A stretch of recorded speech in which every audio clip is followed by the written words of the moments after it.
Ladies and gentlemen, welcome to another episode of League Chat with the Stat. Thank you for joining me again this week. I'm your host, Stat, and again, we've had another exceptional round of rugby league. A lot of the round has been very ridiculous weather, so looking forward to getting into that with you guys. But look, again, has come a time I need to start off on a bit of a sour note. My thoughts and prayers are with the country of Lebanon at the moment, from where I'm from. I'm sure you are all aware at the moment what's happened is there was a massive explosion last week and it killed about over 120 people and injured about 5,000, and that rate is still growing in casualties. So sending my condolences to those that are in Lebanon. Thank God I do have some family that are safe there, and I know of some people who have family there as well who have come away with it with a few injuries as well. So just wanted to send our thoughts and prayers to those that are in Lebanon. I know there are different teams out here in Australia that are doing their part to raise money for Lebanon to get that country built back up again. As we are all, most of us I know that are Lebanese, we are a resilient bunch and we will be back and we will come back stronger than ever. So just sending out my thoughts and prayers to all those in Lebanon. But look, let's get straight into what was round 13. Now, obviously, what we want to do is, first things first, discuss the NRL ladder, which has made a few changes this week as well. So looking to get into that. Now, outright first is the Penrith Panthers on 23 points. We've got the Storm and Eels second and third on 22 points, both putting in some decent wins on the weekend. And Roosters on 18 points in fourth, which locked up the top four. You got Raiders fifth on 16 points. You got Knights sixth on 15 points. And you've got the Rabbitohs and Sharks at 7th and 8th on 14 points. Now, in 9th place, you have the Seagulls with 12 points. 10th, 11th are the Tigers and the Warriors on 10. 12th is the Dragons and 13th is the Titans, both on 8 points. Now, the Cowboys and the Broncos are 6 points, 14th and 15th. And the Bulldogs are last place on 4 points. Still last place, unfortunately. But look, let's get into the round that was. And for first things first, the Roosters 24 defeating the Dragons 16 on Thursday night. And it's a fantastic effort from the Roosters. They have been missing 10 regular first grade starters.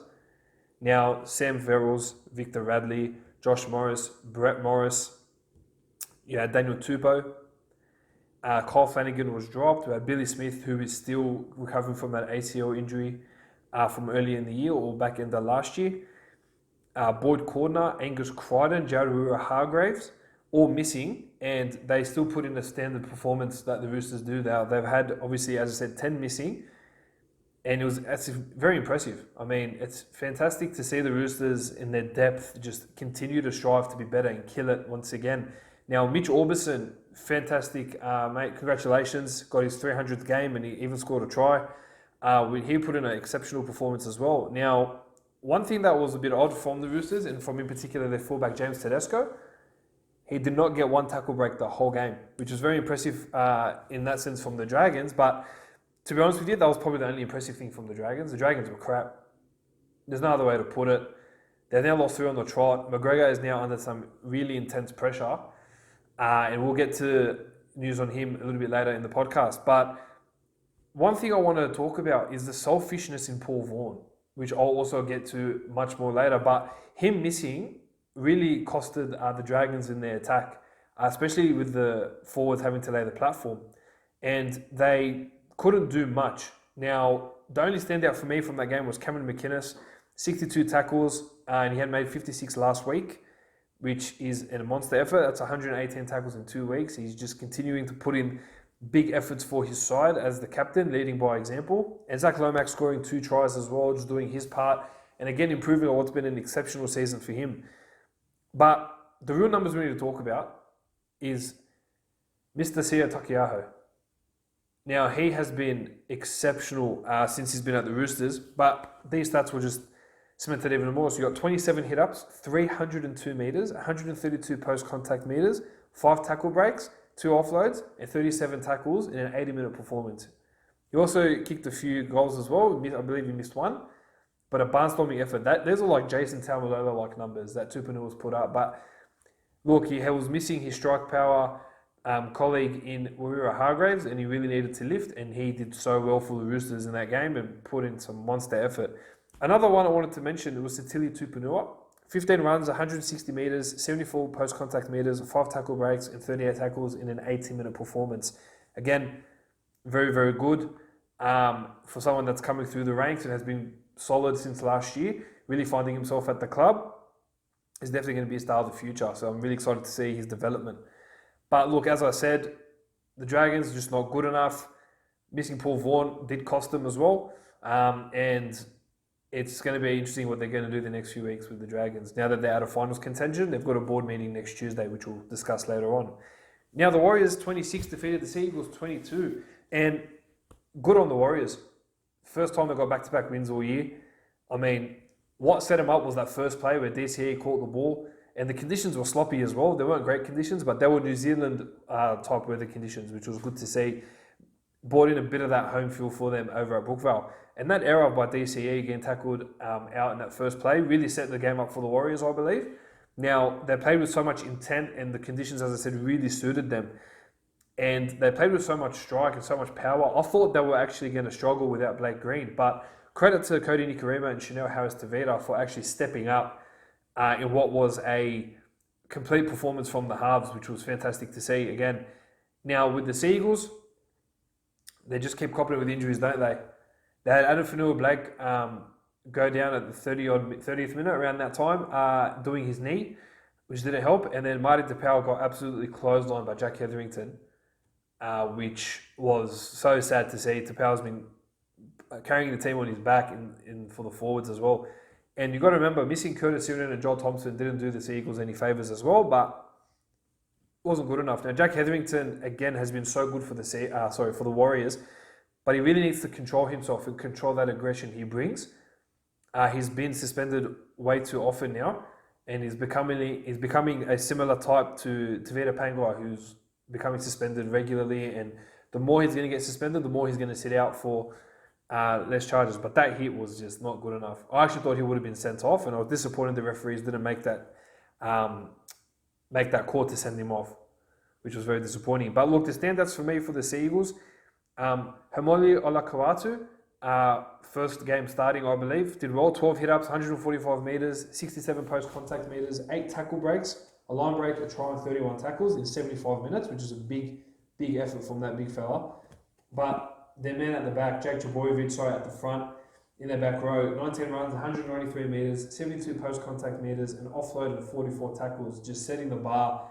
Again, reminds me of Glenn Stewart, probably even a bit better, to be honest with you. And he just carries that forward pack so well. But again, in 50 minutes, Jazz Tavaga, again, caught my eye this week. 15 runs, 154 metres, 63 post-contact metres with a line break and 39 tackles in 50 minutes. And the man himself, Tohu Harris, who I believe would be Warriors' best player in their 2020 awards for sure. 17 runs, 214 metres, 84 post-contact metres and 38 tackles. Just a monster effort. And as I said, the Warriors deserved that match. They played so well. Patrick Herbert's catch for that first trial was just beautiful. And it's good to see the Warriors finally get back-to-back wins and start to play some more comfortable football. And look, I'm excited to see Cody Nikorima and Shino Harris-Tavita and their combination to grow. I think they'll only get better. And I'm really excited to see what the Warriors can do for the rest of the season. I'm just hoping and praying that they keep this up. They've got a tougher ask in the competition leaders this week, but we'll get to that later on. Now, it only gets worse for the Broncos here. The Rabbitohs 28 defeating the Broncos 10, and the Bunnies starting to get a roll on, which was good to see. Now, they did it without Wayne Bennett, which again I'll explain to you later what's happened, but he had been suspended and put in ISO for 2 weeks. I'll get to that later. But 2 tries in 5 minutes really killed the Broncos' momentum, especially when the Bunnies scored in the 13th minute, and then they had Herbie Farnworth score in the 19th minute, start to get something happening, and then 2 tries in 5 minutes absolutely killed that momentum.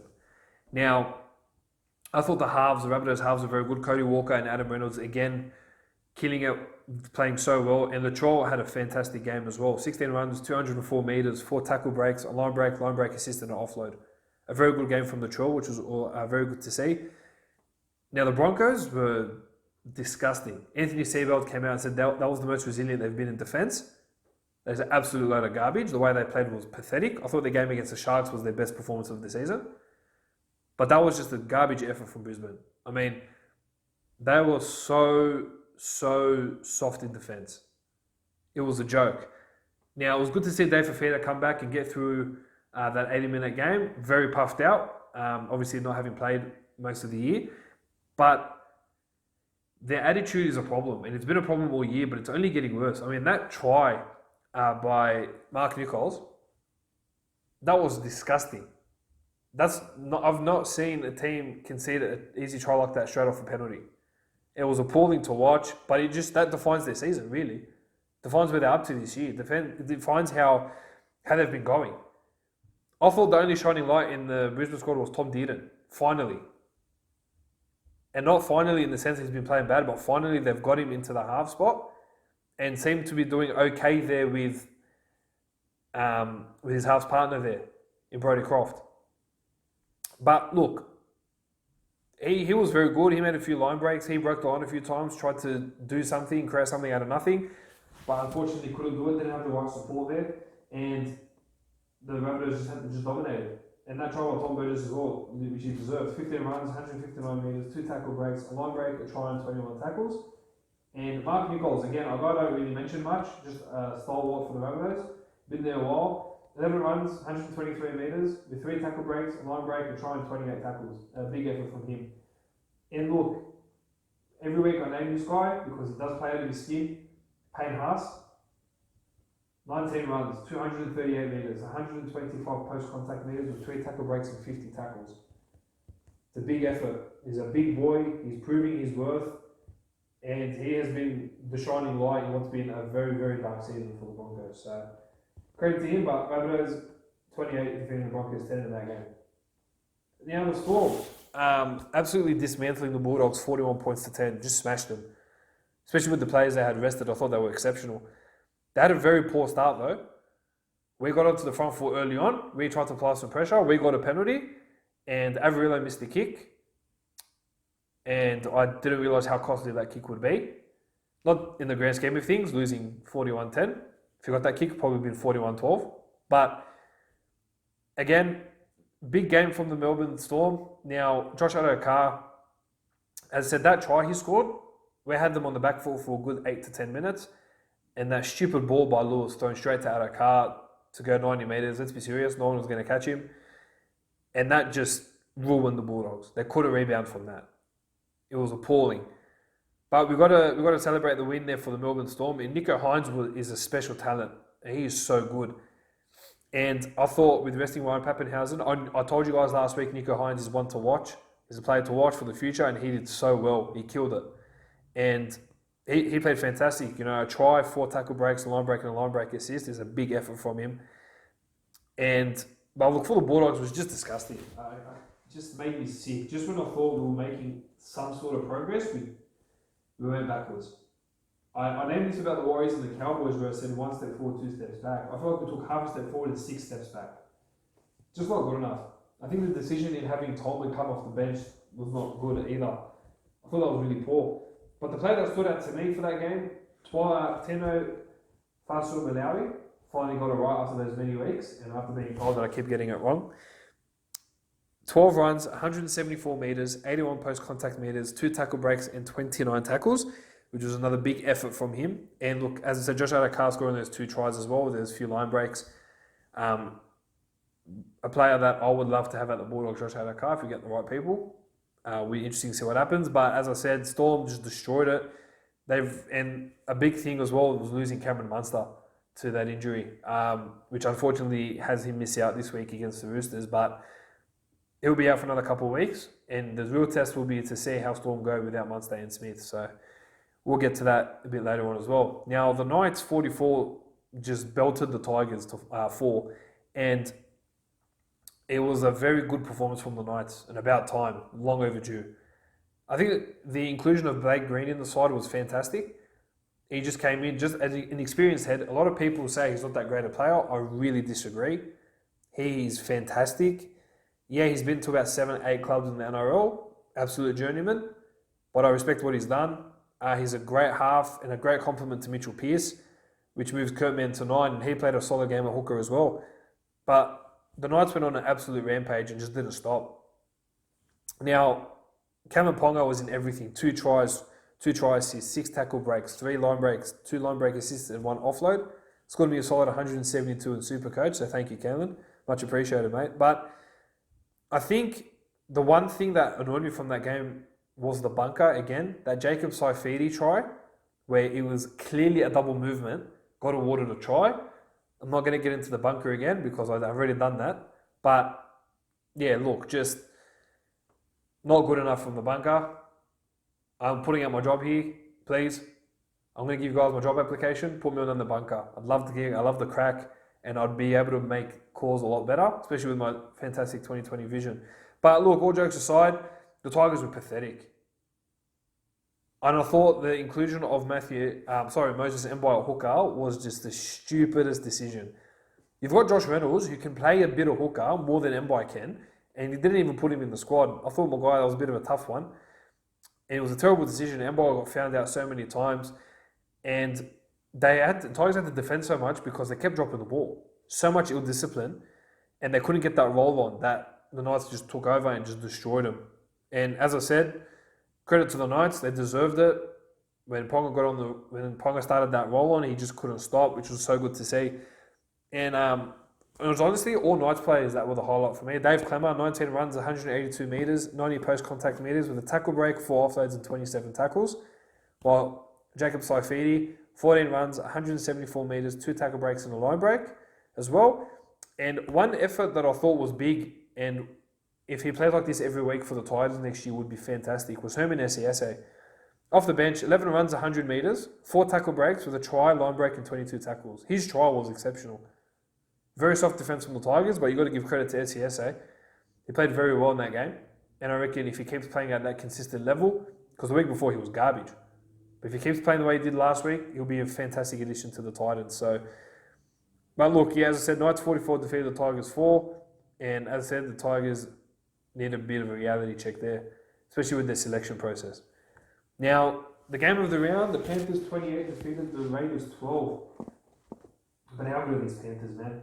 How good are these Panthers, ladies and gents? I've got to say, that first 40 was gorgeous to watch. It was beautiful. It was just the best football. Now, they've gone 8 or 9 straight now, and they can't be stopped. And I felt bad for the Raiders, to be honest with you. I thought when they kicked off, Jack White and it's 40-20, he really set the platform, and I thought, all right, this is a good start.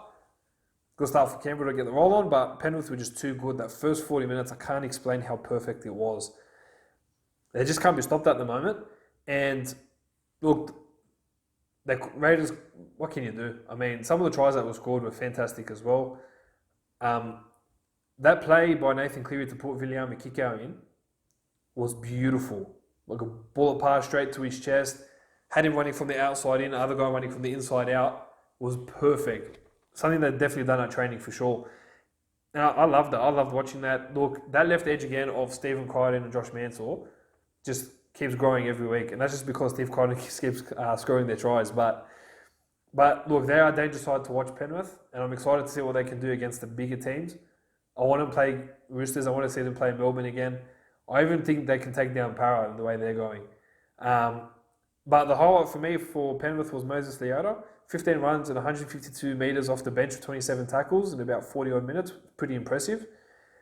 And what wasn't much of a shining light for Raiders, I mean, they did lose Saliva Havili to that strained tricep injury, which was very hard for them to come through as well. And they did struggle a lot. But look, Charles Nickel-Klokstad, I mean, good game back from that finger injury. 2 tries, 2 line breaks, 30 runs, 257 metres and 9 tackle breaks. Which was a huge effort. Who can stop the Panthers? I think we just yet to find out. Now, the Titans 30 defeated the Cowboys 10. And that first half from the Titans, getting up 20-0 at half-time, is the best 40 minutes I've ever seen the Titans play in my whole life. Big call. Huge call. That was the best 40 minutes I have seen them play ever. AJ Brimson has definitely been the difference for them. Now, how good is he? Those 2 tries he scored, and just the way he broke through the tackles, and just always being alert and aware and creating opportunities was just so good to see. Ash Taylor's best game in his whole career was against the Cowboys on Sunday. So him smiling, him just enjoying the footy, it was just so good to see. And I've got to give it to him. You know, Kevin Proctor's try assist was beautiful. Reminded me of Greg Inglis offloading it down to Mark Gasnier for Australia in that game where they crushed New Zealand. But look, you've got to give the credit straight back to the coach and Justin Holbrook. And what he's doing there at the Titans is exceptional, and I keep mentioning it. And it's so good to see Titans have a bit more success. I didn't think I'd ever say the words that Titans are the most successful Queensland club there is at the moment. I never thought I'd say that. But they're proving us all wrong, aren't they? But the Cowboys, Josh Hannay labelled it a disservice to the jersey. I do not want to be one of those Cowboys players after hearing that, let me tell you. A disservice to the Cowboys jersey. Coming from Josh Hannay, who spent his whole career there, is a big call. That was just a disgusting performance from the Cowboys. Just rubbish. Michael Morgan's first game back, very, very rusty. Missed about 7 or 8 tackles, 3 of them that led to tries. He just wasn't good enough in a game back from injury.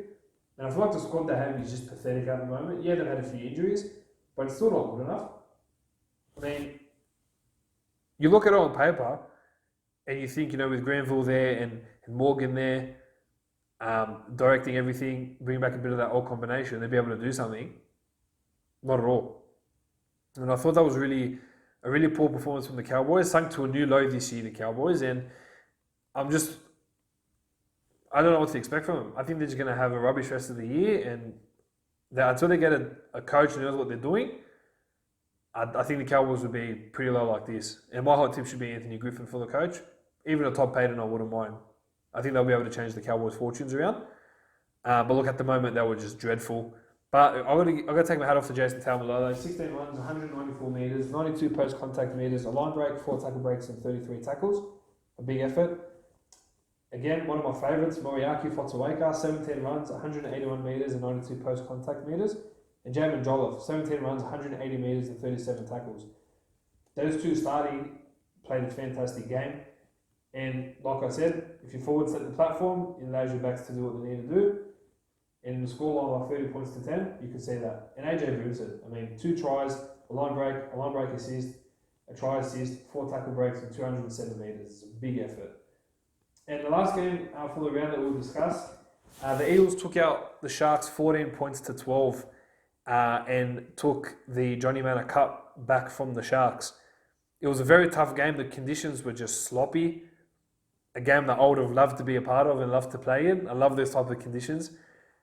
And it's rarely that we see those, but it was so good to see. I reckon Johnny would have been proud of that performance from both clubs. A very gritty performance. I can't sit here and say one team was great and one team wasn't. Both were sloppy, the conditions were sloppy, and it was just an awesome game of rugby league to watch. I think the only thing I would pick from this game was the fact that Sean Johnson missed all 3 kicks. Sharks scored 3 tries to Parramatta's 2. And Moses got 3 from 3, which he kicked the penalty as well. Yeah, they were all close range and all near the post, but Johnson needed to kick at least 1 to tie and 2 to win at least. Had he kicked those 3, this would be a different conversation where Sharks would have won. But unfortunately, that wasn't to be. But 3 standouts for me was CC for Talakai, 18 runs, 178 metres, 83 post-contact metres, a tackle break and offloaded 28 tackles. A big effort from him again. Toby Rudolph off the bench once again, 20 runs, 160 metres, 72 post-contact metres, and offloaded 34 tackles. And these 2 kids have been having fantastic years. I think Toby Rudolph, when he goes to the Warriors next year, should everything go through smoothly, he's going to be quite the standout and one I'm excited to watch. Now, for Parramatta, Nathan Brown, 19 runs, 213 metres, 95 post-contact metres, a tackle break and offload of 40 tackles in that 80-minute performance in those conditions is a solid effort. So, credit to the Eels in that win and to the Sharks as well for a really tough game. And as I said, congrats to the Eels for taking home the Johnny Manor Cup once again. All right, that's all for round 13. Let's go to the talking points. And guys, there's a lot to get through, so I'm going to need some good amount of time on this, and you're going to enjoy this. This is everything that's been discussed from last Tuesday. So, Tavita Pango Jr., as I mentioned, gave a call to Nick Politis, and in that phone call discussed any potential chance of him going to the Roosters. Politis shut that down and said there was no room for him in their cap. The real reason that Politis said no is because he is managed by Isaac Moses, and I've already mentioned the trouble he's in with the NRL, having his license deregistered at the moment. That is the real reason Nick Politis wouldn't take TPJ on. Nothing to do with TPJ himself. I reckon they do have room in the salary cap, but I just don't think that it would be for TPJ as long as any player is managed by Isaac Moses. But TPJ came out and cleared the air and said that he made a call to Politis about pulling out of shares for the Broncos. I reckon that would have been part of the conversation. Don't think that's the whole truth, but that's what's happened there. So, but we'll get to more TPJ news a bit later on. Now, Brad Arthur has extended his contract an extra year on top of his original deal. So instead of staying to the end of 2021, he'll be there to the end of 2022. And seeing how the Eels are going, it's a pretty good signing and a good thing that they've locked him up. Now, Wayne Bennett has been stood down for breaking the rules of the NRL's Project Apollo protocol. Now, with that being said, this means that he has to now isolate for 2 weeks. He was actually having lunch in Leichhardt and had got caught, and he was also fined $20,000 on top of that, which is a week's wage for Bennett. Now, the reason I am disappointed is because Wayne Bennett was part of Project Apollo and getting the game back up and running. And a few weeks ago, he came out and said that if you guys can't hack the rules, then you shouldn't be in the game. It's a bit hypocritical, isn't it?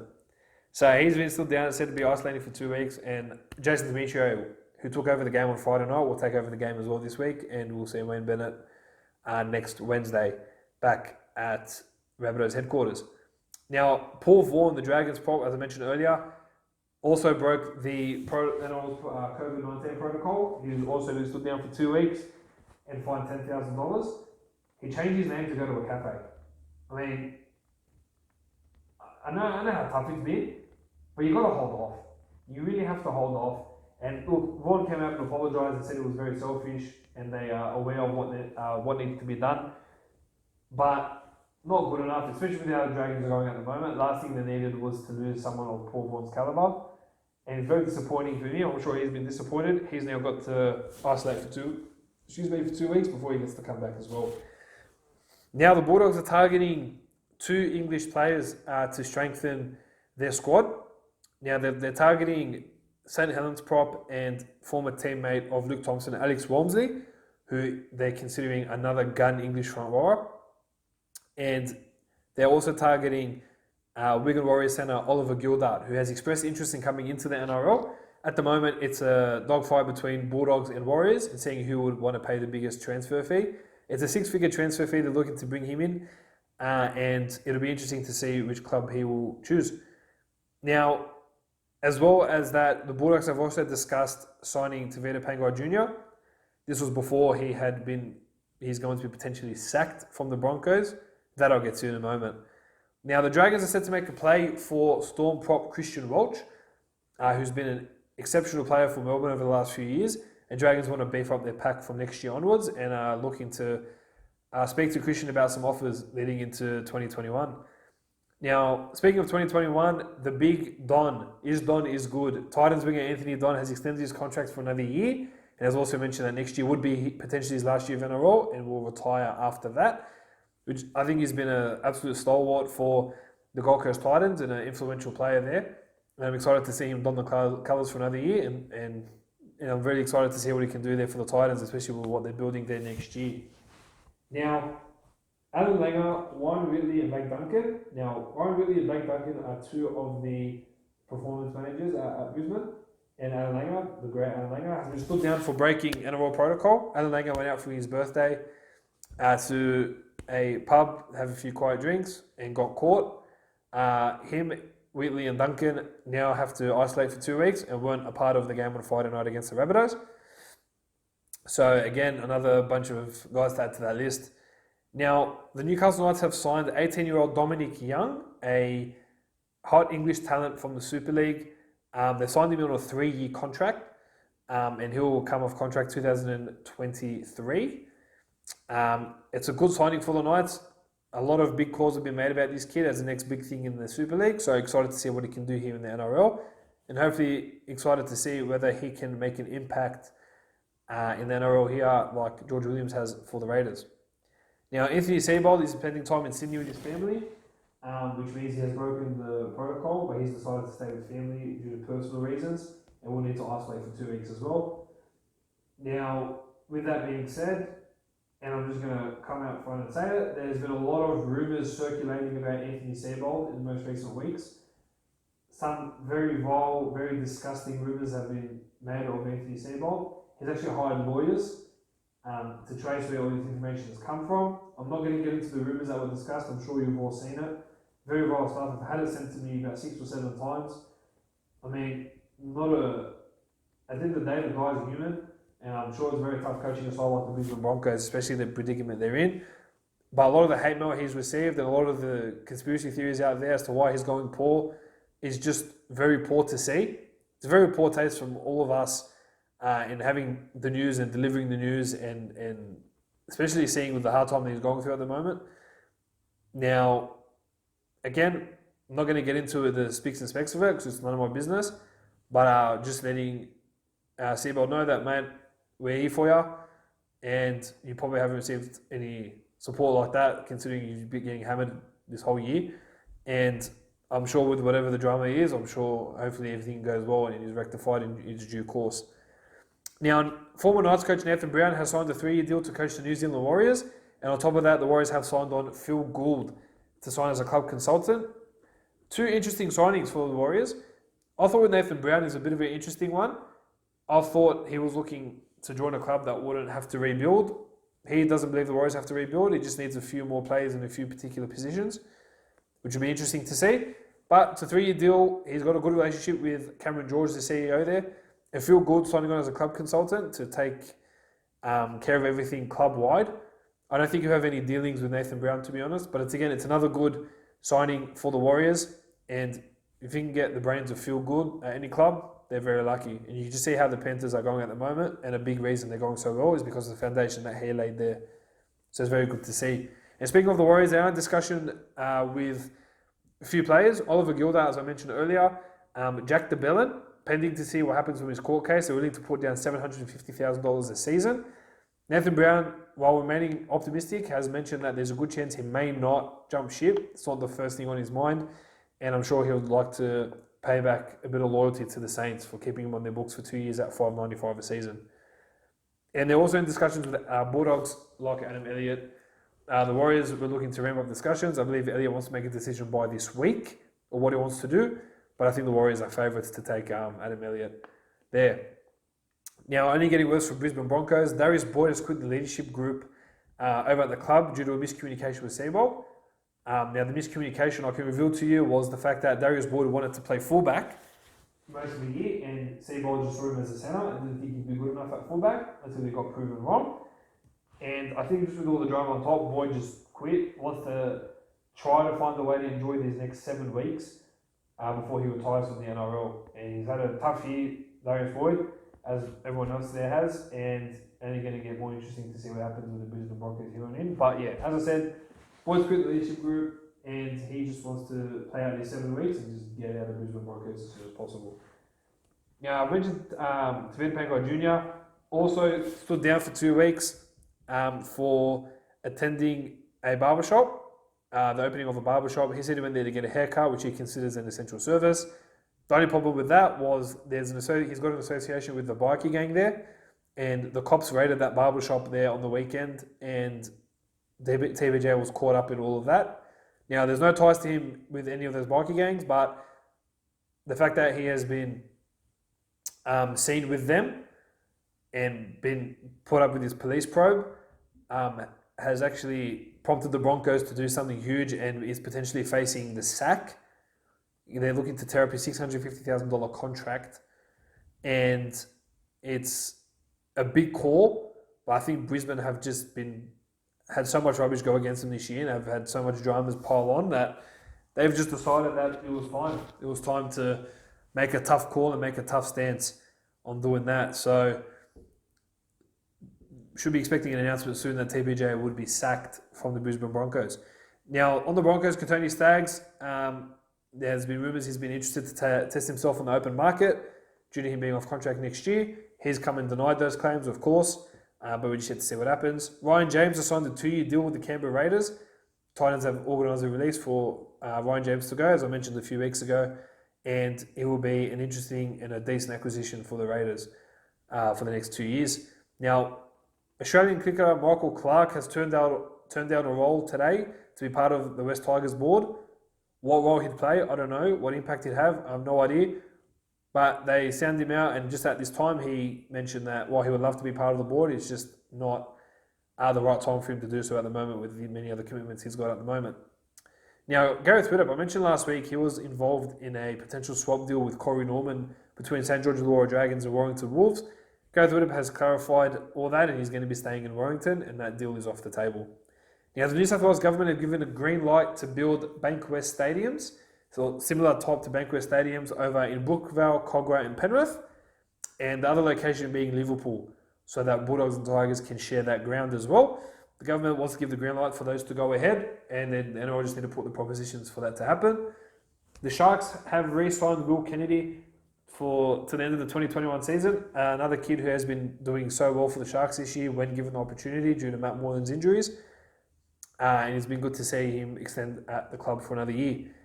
And the second last thing, Starford Toa and Simi Sasagi have been cleared for any breaches from Project Apollo due to the COVID-19 protocols that were set. They attended a junior footy game on the weekend, and while they were cleared by Project Apollo for not doing anything wrong there, they don't have to be in 2 weeks isolation.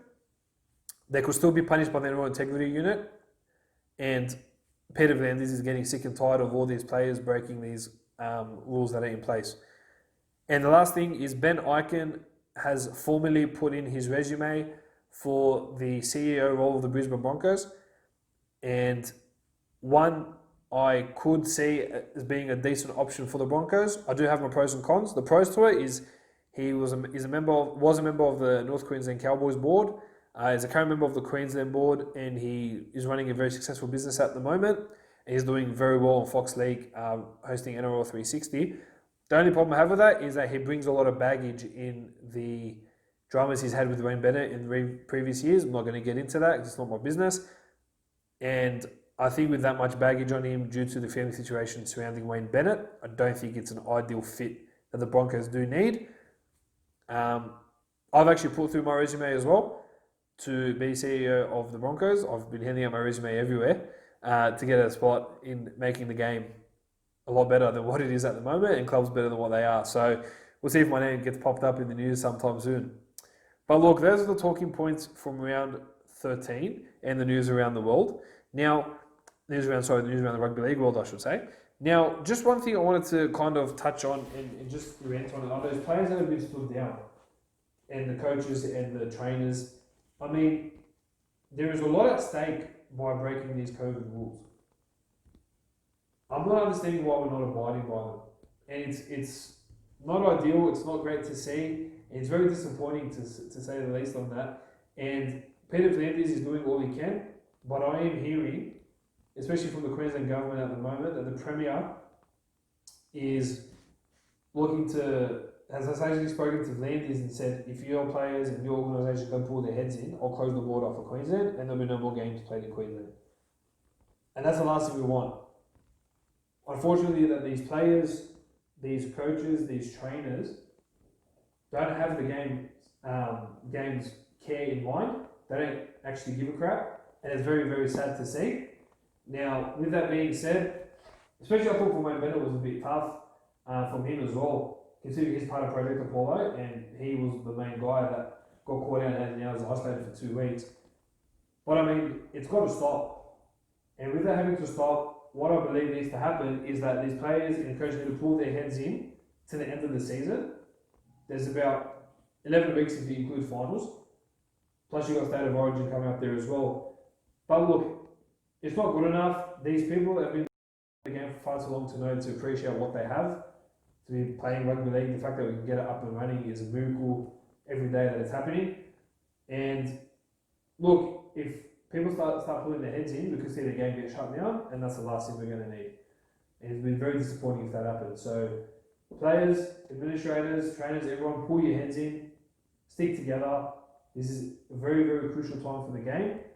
especially with everything that's happening with COVID around the world. So we're fortunate we get to play rugby league and get to watch rugby league as viewers, but pull your heads in for the sake of the game, put whatever you feel aside, and don't be like these absolute gooses that are just making a mockery of what they've got at the moment. Well, that's what I read, and that's on that. So round 14. Now, the Roosters will be taking on the Storm in a Thursday night game of the round blockbuster for me. Last time these two teams faced, it was 27-25 to the Storm over the Roosters, which was a cracker game. But look, a couple of changes were made by both of the clubs. Josh Morris is back from a calf injury in the centres, allowing Mitch Orbison to return to the back row, with Nate Butcher benched and Max Bailey, who made his debut last week, out of the squad altogether. And Jared Labira-Hargraves, Cordner, Crichton and Beamos not named this week, still needing more time to get over those injuries. And Flanagan, potential chance to come onto the squad, being named in the 21 jersey.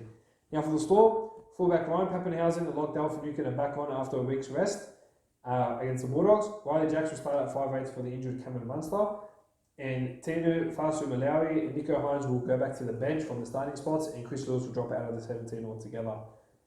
Now, it's going to be a cracker game, a very tough one. I think Roosters were edged out by 8 points. 7. The reason I say that is because no Cameron Smith and no Cameron Munster.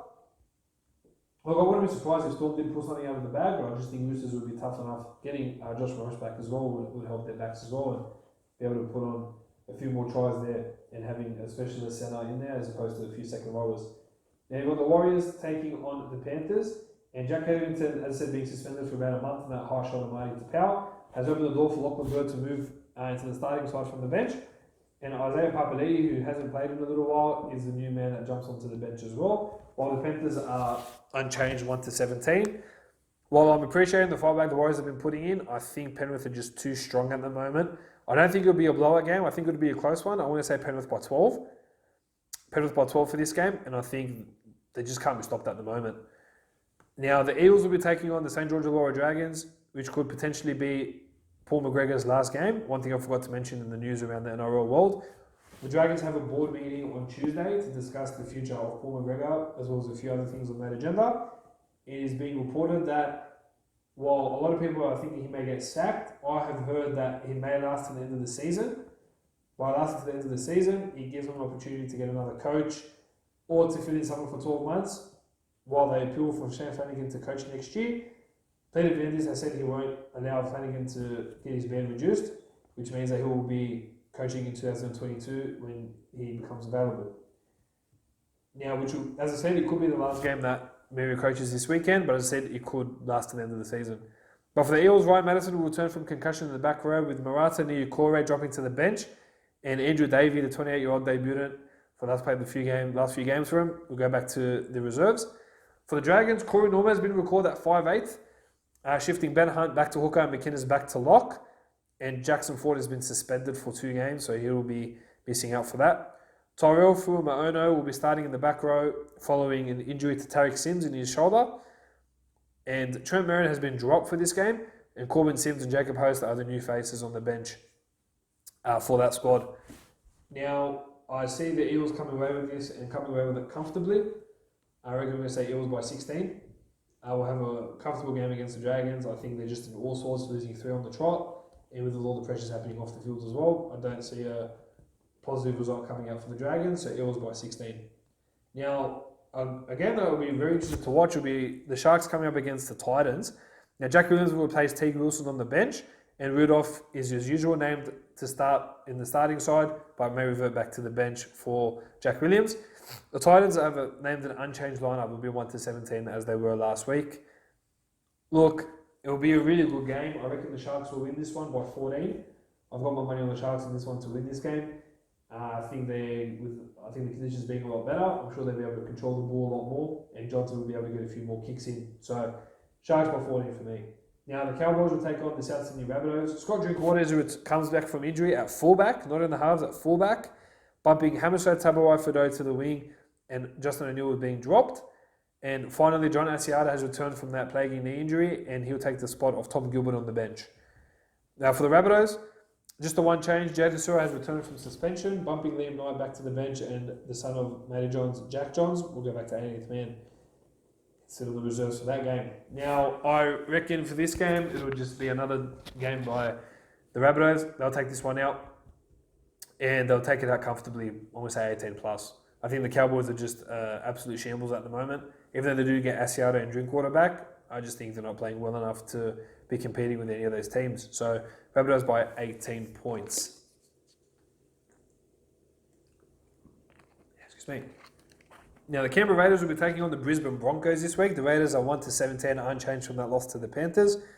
Now, for the Broncos, they've had to make a few changes. With Tavita Pangai Jr. under a COVID breach for 2 weeks and potentially getting sacked, Ben Teo will come into the starting side, and they've named Jordan Reiki to make his NRL debut off the bench. Now, Isaac Luke has been dropped for this game in favour of Corey Pay, and Corey Pay will play his 7th game this year. Now, I don't know what the Broncos need to do to finally win these games. I think they're just too sloppy, and I think Raiders at home will definitely win this game, and I reckon they'll do it comfortably as well. I don't think there'll be a close game in this one. So Raiders by 18, probably even more.